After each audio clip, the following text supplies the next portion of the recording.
खुद की पहचान करो। तथागत यह भी कहते हैं कि सबसे पहले व्यक्ति को खुद की पहचान करनी चाहिए। दूसरों की बजाय व्यक्ति खुद के बारे में ज़्यादा जानता है। उनका मत था कि बुराई से घृणा करो, बुरे व्यक्ति से नहीं। गौतम बुद्ध ऐसा कहते थे।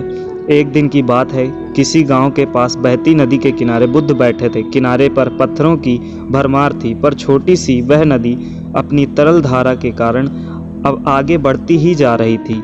बुद्ध ने विचार किया कि यह छोटी सी नदी अपनी तरलता के कारण कितने की प्यास बुझाती है, लेकिन भारी भरकम पत्थर एक ही स्थान पर खड़े रहते हैं और दूसरों के मार्ग में बाधक बने रहते हैं। इस घटना की सीख यह है कि दूसरों के रास्ते में रोड़े अटकाने वाले खुद कभी आगे नहीं बढ़ पाते, परंतु जो दूसरों को सद्भाव और स्नेह देता है वह स्वयं भी आगे बढ़ता जाता है। बुद्ध ऐसे ही विचारों में मगन थे कि तभी उन्होंने ग्रामीण की एक भीड़ को अपनी ओर आते देखा। बड़ा शोर था और लोग किसी युवती के प्रति अपशब्द बोल रहे थे। तथागत ने देखा कि लोग एक युवती को घसीट कर ला रहे थे और उसको गाली भी दे रहे थे। भीड़ के नज़दीक आने पर बुद्ध ने लोगों से युवती को पीटने की अपशब्द कहने का कारण पूछा।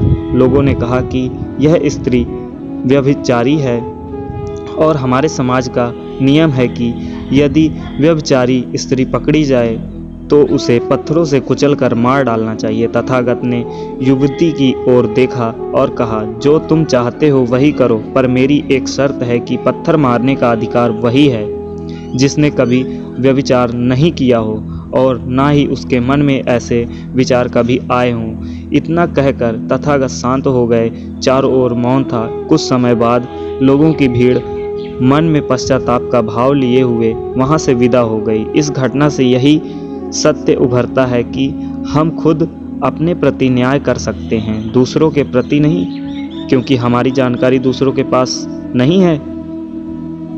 यदि हम किसी के प्रति न्याय करना चाहते हैं तो उसे ऐसा प्यार और स्नेह मिलना चाहिए कि खुद ही अपने दोषों को स्वीकार कर ले और उन्हें पुनः दोहराने का व्रत ले ले और वो पुनः ऐसा ना करे। तो इसमें पहले खुद